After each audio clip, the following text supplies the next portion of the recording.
There has to be a time block for me to pay attention to this thing.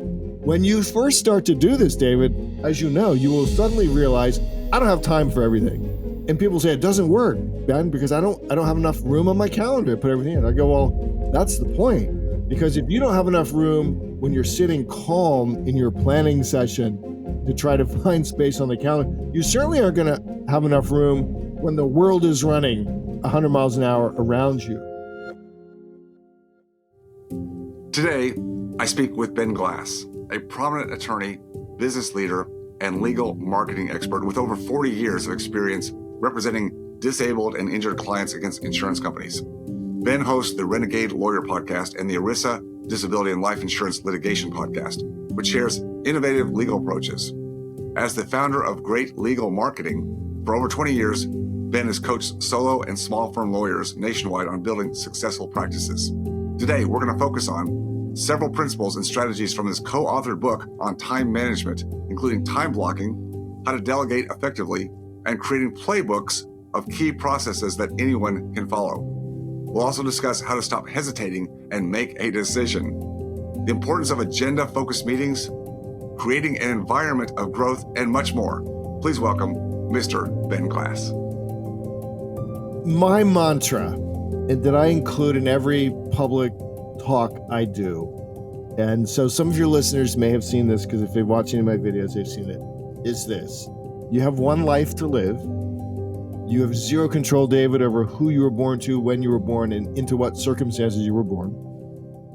Some control, maybe, for most of us, over how many years you get based upon your habits, the way you live your life. But it's a one-way journey, and you never really know when your last day is. And I believe that your life was meant to be lived in happiness for you first. That happiness is a primary. I'm a huge fan and a student of Ayn Rand and her philosophy, and I've done just tons and tons of reading and been parts of groups and stuff. You know, David, the alternative is we're going through life and we are sad, we are struggling, and not that there isn't sadness and struggle in the world, because things happen. Things have happened in your life, things have happened in my life that we have zero control of. But for those things that we have control of, and to the point of the book, the No BS Time Management for Entrepreneurs book, it's like our environment, who we're going to engage with, how we're going to use. You and I have the same number of hours in a day, a week, a year, right? To the extent that we have control over something, we are going to preference our own happiness first. I believe that we serve the world better when we do that. When you and I are working in our zone of genius, when you and I are energized, whether it's work or play, whatever it is, we make the world better. So why not deliberately architect a life for that? And in order to do that, you do have to reject the notion that other people's opinions of how you are living your life matter. So important, and hard for the majority to do because, well, we tend to find safety in numbers, right? So if I'm doing what everybody else says I should do, even if I'm not happy, at least I'm safe there because I'm following the crowd. And you just spoke to the antithesis of that just through your opening here, right? 100%. Let's jump in a little bit to the actual book, but where the nidus of that came from. And I know that you found what we today refer to as Planet Dan Kennedy, longtime mentor, and talk about a man, a visionary who has always been at the forefront of personal sovereignty and autonomy in the way he lives his life. And we just accrued to that vision, that thinking, and continue to follow his path. I don't know where you jumped in with Dan, but I do remember you talking about the fact that this being the fourth edition of the No BS Time Management for Entrepreneurs book, Dan's first edition, I think was at 96, the first edition come out. So what's that, 28 years ago? Yeah. So the fourth edition, you're a contributing author, co-author with him. And I think the aspect of that was Dan's pretty much always run as a solo entrepreneur. He had his time that he speaks about when he was, quote, managing people, which is not his forte. But he wanted to bring somebody in that also was like a lot of us. And we do have staff, employees, and contractors and vendors. And I think you add a lot to the book along the lines that you follow, as we both do, the philosophy of Dan. Maybe talk a little bit about what was your wake-up call, maybe through your interaction with Dan, or maybe this was the actual book that caught your idea, and what kind of changed the dynamics for you to take what was already in your DNA, you being someone who's not going to be like everybody else, but finding a pathway to actually accelerate your desire. So interesting, David. So yeah, so I was living the typical life of a lawyer, right? And only looking at things from the way all other lawyers look at it. Like you go to law school, they teach you something, you go into the profession, they teach you something. And when I started my own practice after working for other people, good trial lawyers, but bad business people for 12 or 13 years, I'm like, I'm a good lawyer. Like, how hard could this be? And it was hard. And I didn't know anything about marketing. And so, by fortune, God's fortune, probably, I get the sales letter for the magnetic marketing product. And that's how I got into Planet Dan. And it was shortly after that I read the first edition of No BS Time Management for Entrepreneurs, and it changed my life. That was really the very first time, David, I'm like, you don't have to do this the way all the other lawyers do it. Just because somebody calls you doesn't mean you have to answer the phone and respond to them right now. And in fact, there's a lot of good reasons to not live your life that way. And so I remember going to a phone booth. I was on vacation reading the book of Phone Booth. It was a long time ago, calling my office and saying, no more unplanned inbound phone calls. And they told me I was crazy, but I haven't for 30 years. Everything is scripted. As much as I possibly have control over it, it's scripted. So that was my entree. And then, Dan Kennedy faxed me a year ago, a little bit more than a year ago. He says, hey, I'm going to do the fourth edition of the book. You're a busy guy. I would like you to contribute to it because you have perspective that I, Dan, don't have. And again, you alluded to it, like running businesses with people. I run 2 businesses with people, like running around. Big family. I'm engaged. I have multiple realms of my life, from religion to athletics, CrossFit, soccer refereeing, things that you mentioned. Funny thing was, Dan says, you want to do it? I go, yeah, but I'm really busy because I have this conference coming up. And how much time do we have? He goes, 30 days. 30 days. I said, of course. I said, I'll do it. I'm honored to be. And so I read through edition 2 and edition 3. And David, the process was, I thought about where are areas that I could add some value and a different perspective to the book. And I wrote them pretty quickly, but it was good because Dan said I could use it all just about exactly how you wrote it. And could you write on technology? I said, well, I'm not a technology expert. He actually has a new book. He and Partiv, our friend, has a new book on No BS technology, which is a really good book. I just read that, or I'm reading that. And so we did. So literally, I'm running my conference in Orlando. I'm getting up early to finish the technology chapter. And then we launched it. And Dan has been very kind in his newsletters to say, hey, Ben added a value that wasn't there, a perspective that wasn't there before. And I think, people who know me, who maybe follow me or have been to our events, they know that I'm pretty congruent. I'm consistent. So the Ben you see here as we do this interview is the same Ben who's talking to clients in the law practice, is the same Ben who's on stage or on other podcasts. So living by a principled life where you just have rules for engagement with people and with things you're let into your life just makes decision-making easy.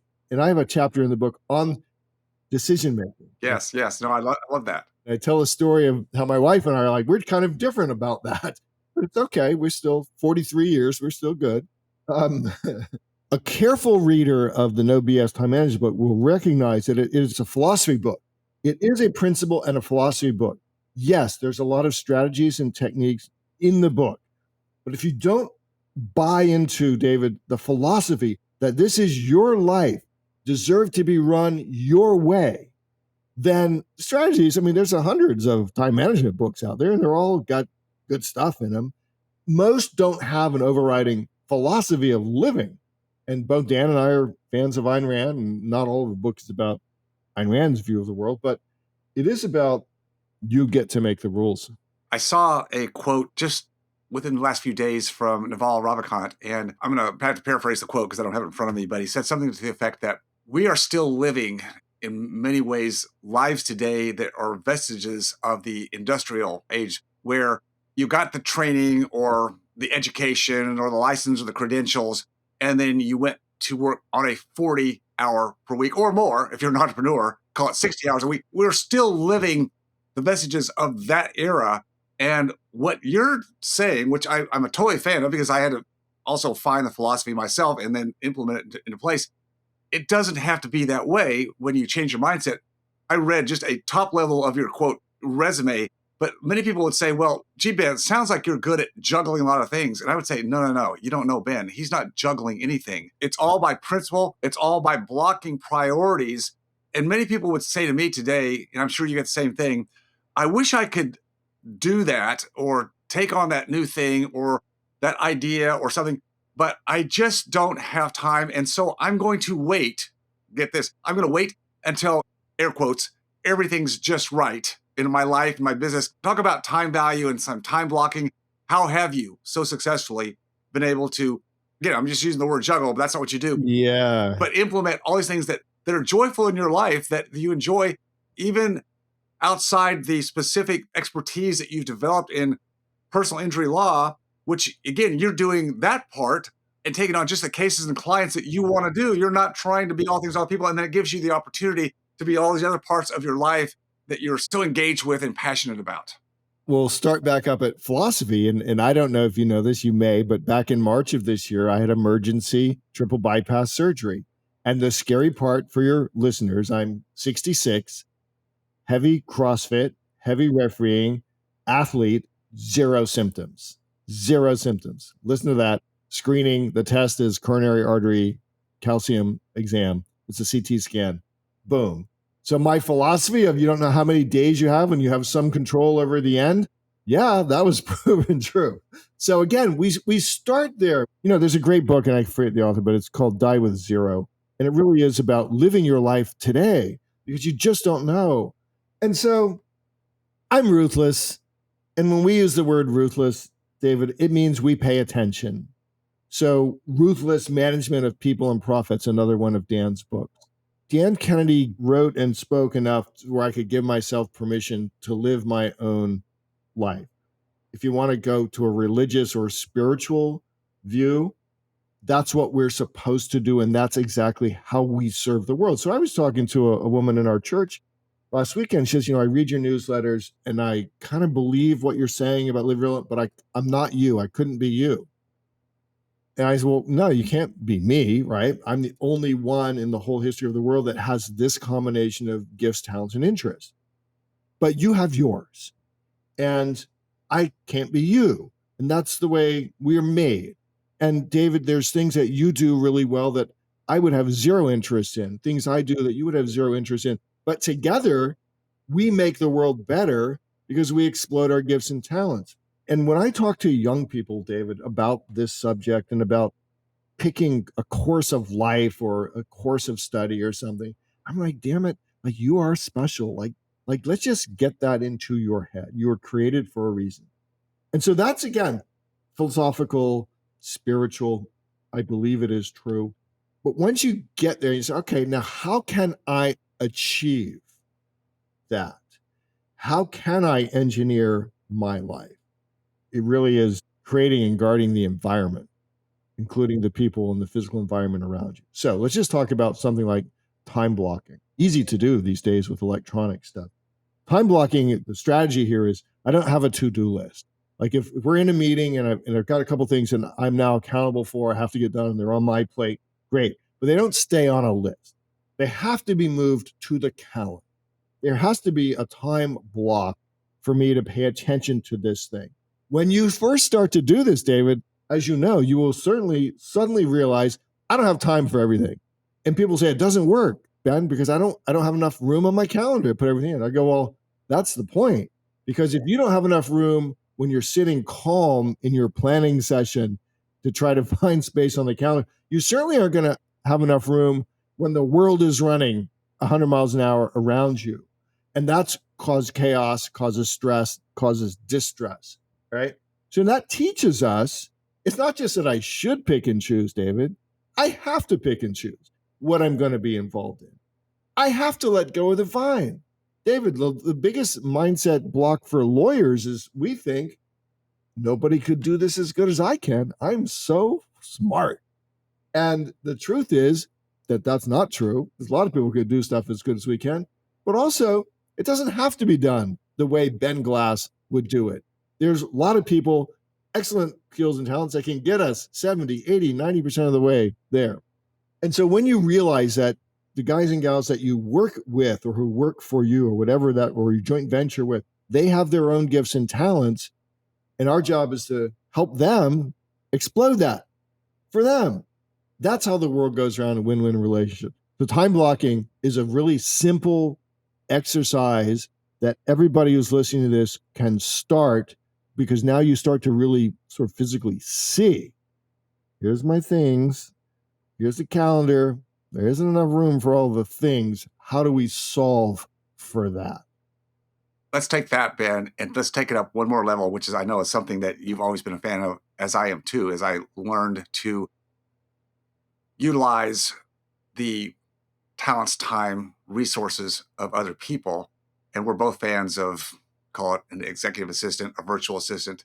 Yeah. As you are coming up with what would normally be a list, but instead of a list, it's going on the calendar. Or if it doesn't go on the calendar, then I assume someone else is taking care of it.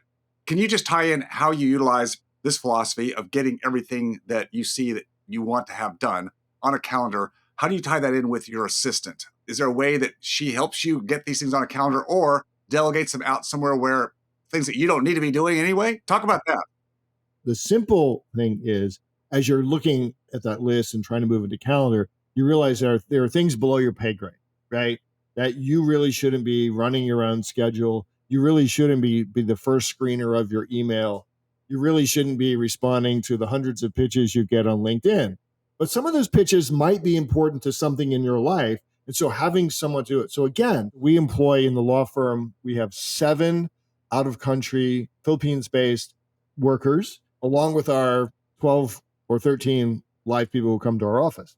Each of these individuals has skills. So my son and I each have an executive assistant through Athena, highly trained, highly vetted, and she has her own coach over in the Philippines as well. So we're doing a couple things. Number one, hey, first, let me just teach how to manage my email, how to manage my calendar.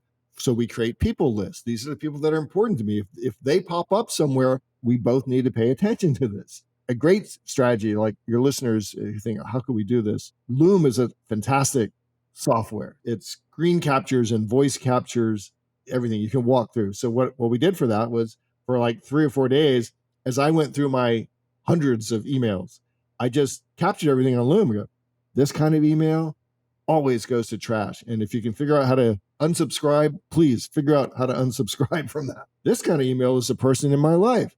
I need to pay attention to this. This kind of email is something that I'm going to teach you, David, if you're my EA. I'm going to teach you how to respond to it. That's how we transfer brain power to the next person. But then on another level, the second level of this is we're building playbooks. So much of our lives, David, are repeatable events. So you may, for example, in your world, have a live event in a city not near where you live. Well, there's certain steps that have to take place over and over again, same steps, to make sure that you can come and do your art, right? You can get on stage, do your thing, but there's, 40 billion other line items here. So as we plan the next event, we're building playbooks so that my assistant, or if she leaves or we hire someone else to work for her, they can just go and read the playbook. Here's the playbook for an event in whatever, St. Louis. And here's what the really cool thing working with executive assistants is. So you don't go and find them on your own in the Philippines. There are enough companies now that are recruiting, vetting, training, dealing with taxes and all of that, all the rules, right? When you work with a good executive assistant, like the third time they do something, they should be coming back to you and saying, David, here's a better way. Like I went and talked to my other team members over here in the Philippines, and Ben and his team are doing whatever, social media videos this way. Let me try that for you. And then, people will say, well, what if it's not perfect? It's not going to be perfect. It's not going to be perfect. But there's hardly anything in your world or my world that would be fatal to a person or to like an enterprise. There's any number of good podcasts now out there of guys and gals who are using executive assistants. That's how you do it. Athena is a group we work with. We love them. But we also have other sort of specific task executive assistants that are serving like the legal community. How do you get medical records? How do you get stuff from doctors? That's a very long answer. When we started, and I first heard about my friends who were using high-level EAs, we're like, that sounds impossible. Like, you're going to let someone else read your email? You're going to let someone else make your flight arrangements? But with technology, like, I'm able to share passwords and credit card numbers in a framework that they never see, actual numbers, understanding the technology that's out there to help us. Why do we do this? So you can do your art and shed your gifts, talents, and interests on the world, because that's what you were born to do. Let's talk a little bit about the chapter on time vampires. That's a big one too. We've kind of gone from talking about time blocking, but even within time blocking, there are so many distractions that, again, without good boundaries, they're going to happen all the time. Let's lay out some of those, whether that's in person, being the open door policy where people just come and interrupt you, to just how cell phones and instant information access is pulling people's attention left and right all the time. Well, so time vampire is either a human being or a device that is there and sucking time, like sucking the blood out of you. Human beings are this is A, you have to recognize it. Before I was good at this, the line outside my door would grow long, in large part because we did not have established written procedures that were enforced, that other people were accountable for doing. So there's the whole world for the entrepreneur of developing, especially the small business owner, of developing the Ben Glass way of doing something, the David Phelps way of doing something, and then hiring people who will actually execute on that. But your team does need you. And so the small shift that most business owners can make is, you got an idea, you got a question, you can't just come knocking at the door. All right. I will block time. So there will be time on the calendar this week. It's kind of open door. All right. But David, when you come with your question, I need you to do something. I need you to bring me like the 3 top solutions that you would do if I wasn't here. And I need you to bring to me the 1 recommendation that you would do if I wasn't here. And most of the time, David is going to be 100% correct. He may not do it exactly the way I would do it. And maybe he picks option 2 and I would have picked option 3. Okay, big deal. Most of the time, like big deal. But that's how David learns. Okay. And David goes and does something, and maybe we don't get exactly the result that we both pictured in. Okay, so there's learning there, right? But the next time, David, he's got confidence. Now he's got confidence. I don't need Ben to tell me exactly what to do. So that's one thing. Bring me the solution that you recommend. And the other is this, and I don't know anybody else who's doing this. I write about it in the book. I told Kenny about it. He was like, that's awesome. When I'm on a call with a client, I don't have a ton of client calls, but when I'm on a call with a client, it's speakerphone, it's open mic. My team can come in and sit, particularly if you have someone who may be mad at us, like maybe we made a mistake or maybe they're mad for some unjustified reason. How do we handle that? So my team is here, they're listening in. They see, how do I speak? How do I react? When the call's over, we do a short debrief. So now, rather than going to lecture someone, how do we deal with someone with this problem? I got 2 or 3 people in the room who are watching me perform live on stage without a net, as they say. And that's how you teach people to do things. So team needs you. You have to hire well. That can always be a challenge. But at the end of the day, it's the owner's responsibility. Like a friend of mine said, the quality of your communication is measured by the results you get. So if you're not getting results from your team, look to yourself first. We take full responsibility for this. What can I do as a better delegator? And I think that's the new sort of business science. How can I be a better delegator of things so that you understand, David, not just the 1, 2, 3 things I want you to do. What's the context?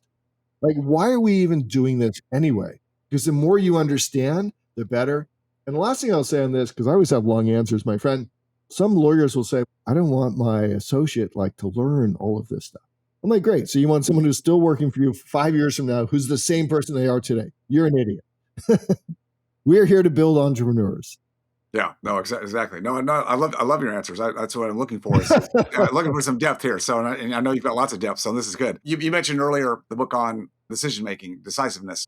that's a big one. I'd like to hear your take on that, because I know in my world, and I'm sure it's in any arena of professions that require, detail, making decisions oftentimes is something difficult, because there's the idea that somehow we're supposed to be perfect. And if we, quote, make a mistake, as you said, the work that we do is not life bearing. But if we make a mistake, so instead of making a decision, we'll often overanalyze, right? The paralysis of analysis that doesn't get us anywhere. Speak to that and what you've learned over the years, and how you bring that forward into your own environment. Yeah, so I wrote the chapter on decision making, and here's my view. And look, people will disagree, and my wife Sandy says she will disagree, and I write about this in the book. Again, there's very little downside to making a quote wrong decision, because we are going to learn something if the decision that we choose was not the best decision. Now, this is not an excuse for sloppiness. This is not an excuse for being really good at whatever it is you do, being knowledgeable and being considered. But I can really quickly go through like a decision matrix and go A or B. Ben does not spend any time going like back and forth. And I'm also really good with David. You think the walls should be blue in this room that we're building out? Awesome. Perfect. I don't really care. So there's that. Now, Sandy will say, I feel bad because it sounds like you didn't think about it deeply. So you don't care. Well, some things I don't care about. Most things I'm like, you're smarter than I am, Sandy. So again, bring me the three ideas you have. Those are really good ideas. And we know this too, as entrepreneurs and business owners. It's much easier to change direction once you're going than it is to start. And so many of us, just take marketing or marketing campaign. It's like, oh, well, what if this doesn't work, or it's going to cost X? I don't know. But we don't know anything until we put the thing in the mail or build a website or whatever. So let's start. Most of the ideas that Ben has are not great ideas. Like if you look at all of the ideas I wake up with every day, most are not great. I built a team around me that will tell me, dude, like that one's not good, or let's sit on that for a week. That's fine. And guys and gals who tend to be successful, it's like a Major League Baseball player. You hit 300 like you're a hero, but you're missing 70% of the time. That's my view. Again, this is not an excuse to be sloppy. It's not an excuse to not have accurate facts or to use reason, right? But if you're using accurate facts and you're using reason, again, not what someone else says to me, but what can I actually observe about the facts of reality, then we just put things in there. And that's how people like you and I appear to get so many things done. People can't see the other 70% of things that we had ideas about, we never got done because we're getting so much done in the 30% and we're moving the world. Yeah, exactly. And I love what you said about creating a team environment where, same thing, I'm always bringing ideas out. And I expect my team to dissect and push back on certain ones that are not great, or as you said, maybe it's just the timing, right? Maybe a good idea, not now, because we'll overload, right? But we want an environment where it's open forum, and the respect both ways is I want pushback. Come on, show me why this is not a good idea. Now I'm expecting to hear some pushback on this before we just dive and say, oh yeah, David, another great idea, because you're right. They're not all good ideas. They come up all the time, right? I mean, we're sleeping, we wake up, we've got ideas. It's crazy. People like you and me need people who pay attention to details. Yes. That doesn't make either one of us good or bad. We're just different. So visionaries need integrators and money people and detail-oriented people for sure, right? But that's what makes the world go round, is that there's all these win-win relationships that you can engage in and hire for and joint venture with. But again, we're controlling the environment. We're figuring out who we're going to work with, who is going to work for us. That's what we get to control. That's so critical. So critical. Let's take just a couple of minutes, because I know you've definitely got a cadence for how you manage meetings, minimizing meetings, because it seems like people always want to call meetings, right? Yeah. What's your format or framework for how that works in your environment, Ben? We are fans of EOS, Entrepreneur Operating System, and the book Traction. And when I first got involved now probably 4 or 5 years ago, I thought, oh my gosh, like really a 90-minute meeting once a week at the highest level. And the reality is, if you have a meeting that runs by an agenda, if you have scorecards and you are focused on the next 90 days and what you've promised yourself at your quarterly meeting you're going to get done, then that 90 minutes becomes the most efficient, beautiful thing in the world. So we have meetings. We don't have random meetings. Like, we are agenda driven, we are scorecard driven. Here's the challenge. Our law firm goes 2-day offsite annual retreat, leadership team, food, wine, but 2 days of full on work, right? And all these ideas. Part of that meeting before we leave is throwing out 80% of the ideas that we came up with so that we can focus and actually get done in the next 90 days something that we have all decided is going to move the needle of the firm. And that's a challenge because, again, you get together with your team and a team that you care for deeply and are behind the mission.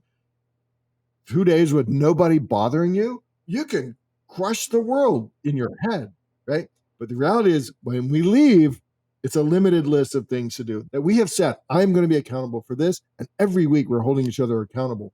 That's the rhythm. We don't meet just to meet. We meet with agendas. We meet with goals. We meet with a rhythm. We celebrate good news. We deal openly and honestly with each other. We debate. We wrestle. My son and I practice together. We wrestle in the mud sometimes. But when we leave the meeting, we're aligned. We are aligned on where we want to go with the firm. We may have disputes about what is important this quarter. That's what these things are for. And when, there's a whole science of having a trusted leadership team that likes each other personally as individuals and is aligned behind the mission. That is beautiful. We haven't always had that. People issues that keep entrepreneurs awake at night. When you have created that kind of environment with that kind of a team, I know it is for you, it is for me. It's just such a pleasure to get up every day and know that the vibrancy of the mission and the work that all of the team is doing is at the forefront, and you don't have to do it all yourself. That you can focus in on the things that you love to do, and everybody else is doing the things that they love to do because you've designed it on purpose. Yeah, and that's how you serve the world. That's where you have clients, members, patients, customers, whatever it is. That's how you best serve the world. Let's end on this. It's a chapter that in the book Dan wrote about masterminds, and I know that you and I both are huge believers in. It's about the environment again. That's what a mastermind, a group, a network is. We talked about our teams, right? But we personally have to continue to feed ourselves as we want to feed our teams, and to do that, we have to continue to grow and be challenged. So, what would you add to just the concept of the environment that we personally need to grow from? So, I think in legal and probably in dentistry and many other professions today, there's a new mastermind group and a new pop-up coach every week. So the challenge is finding the guy or gal who is putting people in a room who will, some of them, if not most of them, are doing things bigger, better, and faster than you are. But B, and this is hard to tell from the outside until you get in, they're sharing. What I find amazing is some of mastermind groups in the legal space, I hear horror stories of, firms that don't even compete with each other in any way, shape, or form, paying a lot of money to be in a mastermind group and not sharing assets like, here's my web guy, here's a graphics guy, here's a pay-per-click guy. Oh, I'm not going to share with you, even though you don't compete with me. So that's the challenge, is you want to be in a room where people, some at least, are doing things bigger, better, and faster than you are. Also some that you can help mentor and bring along, because I think that's part of our purpose here. But then again, it's a trusting environment. When we bring our good news, when we bring our challenges, when we bring our struggles, it stays in the room. But you will if you're in a group with me, David, you will give me your everything, and I will give you my everything. So there's some groups in the Kennedy world that I'm a part of one, and it is, you would recognize every single person, like lifers in there, right? We have become friends in that space, and we trust each other intimately. That wasn't built overnight. When two or more get together to engage in a common purpose, like there's a third brain in the room, right? And that is the mastermind. And there's nothing quite like it. And I don't think it's, the whole virtual world is neat and very interesting. It does not come close to getting on an airplane, flying to a place, spending usually 2 days, sharing, eating, communing with each other. As I think back on the conversation that I had with Ben Glass, we talk about growth, personal growth, and also growth within a company, a business, and how we effectively grow and lead our team, our staff. One of the things that comes up often in terms of growth and expectations is the natural instinct that we all have when something goes awry, when something goes wrong, is we want to go out and blame somebody. That's just instinctive. We don't want to feel like we've failed. We want to feel like we've done our best. And if something doesn't work out the way we planned it or thought it should go, it's like, where did that go wrong? And who's at fault? How do we switch that off and we start focusing on, instead of finding blame, whether we had any part of it or not, is how do we learn from our mistakes? That's a huge add-on, I think, and what I found in my own life to how I've been able to lead better. Here's the thing to remember. Nobody expects us or you to be the perfect leader. There's no such thing. What people really ascribe to are those who admit when they make a mistake, that are willing to be on the forefront of trying different things, to be really on a frontier, not afraid to experiment, to pilot test different things. People love that because it's like you're on a mission and you're never going to stop, but you're not afraid of failure. So instead of having something that goes awry and feeling bad about it, feeling disappointed or frustrated, or again, looking for someone else to blame, just talk about what was learned. It's a lot easier to change or pivot a moving object rather than one that's static. And if you stay static and never try anything, or if your team or your company or the culture is one of fear of making a mistake, no one's going to be empowered to try anything. You've got to develop a culture of people who are willing to step out, try some things, and not fear that they're going to be reprimanded for doing something that didn't work out or that is considered to be wrong or poorly done. Another aspect of growth is going beyond what we've already learned. The academic arena, going through school and high school and college or vocational or higher degrees, is all about getting the degrees, passing the test, passing the exam and the credentials to go on to the next step. Many people feel like when they've accomplished those academic goals that's it, that's all they need to do. And now it's just go out into the workforce and be a good employee or start a business and do that. The issue with that is we should never think in terms of being stagnant or that we don't need to learn more. Certainly, we're always about learning about our technical skills, but there's so many what I call soft skills in terms of leadership and communication. Maybe it's learning more about marketing, different aspects of business that oftentimes are not learned in our academic environment.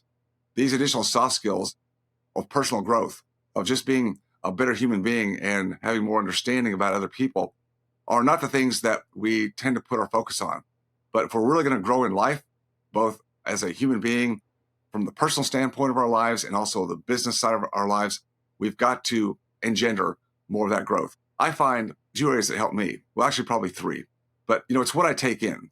I love to read books. So I'm looking always for books that will challenge my thinking, challenge me to be a better person, a better leader, both, again, in my personal life and also in my business life.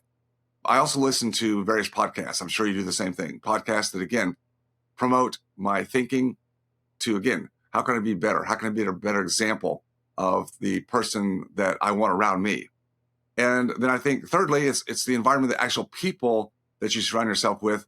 I'm not speaking about your family or your business, but I'm speaking about other environments. Maybe it would be a coaching group, a mentorship group, a mastermind group, a place, again, where there's peers around you and that you've selected to be a part of a group that, again, pushes or challenges you in many of the things that you might believe to be true, but how many times are those things not actually true? And you have the opportunity to be challenged in those environments. So I'm a big fan of constantly trying to personally grow myself, because I know if I do that, I have a better opportunity to grow the people around me. Again, whether that's my family, my kids, or my business, my team, and my staff. It's a win-win across the board. In terms of growth and mentorship, I used to think when I was younger that I had to do everything myself, that it was all on me. And that's really the way school teaches us. We don't get to collaborate on taking tests or exams or passing bar or licensure. We have to do it ourselves. So we tend to put all the emphasis on how we do things, but learning from other people, someone who's gone ahead of where I want to go. And that's maybe in a business aspect, but it also may mean someone who has core values and a philosophy of life that I also respect. I look for those qualities in people, and I find out how can I potentially have some alignment or engender myself to be around those people.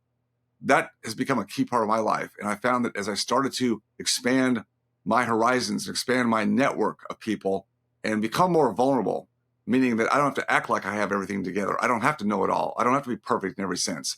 But there's a lot to learn. If I'm open to that, then those people typically are found quickly. And whether I'm part of a paid group to be a part of, paid mentorship, or simply a mentorship that is more based on a peer-to-peer basis of somebody who's willing to help me with something because we've built a relationship or friendship of some kind, there's so much value in being a part of a mentorship program. I would really implore everybody who's listening today to seek out one or two or three people in different aspects of business life growth that you admire and who might give you the time, or again, maybe it's a paid relationship. Either way, it's very important, I think, to find those people in life who can help us excel and push us to become the best people we can, and also to save us a lot of time and a lot of trouble, because if we try to do it all by ourselves, there's a lot that's already been done that we can pick up from other people. If you're interested in learning how to create a freedom blueprint through market volatility using real estate as a cash flow machine to replace your active income, I encourage you to schedule a call with my team at freedomfounders.com/discover. That's freedomfounders.com/discover. And don't forget to hit that like and subscribe and follow button whenever you're listening or watching so you don't miss a single episode of the Freedom Founders podcast. I'll see you next time.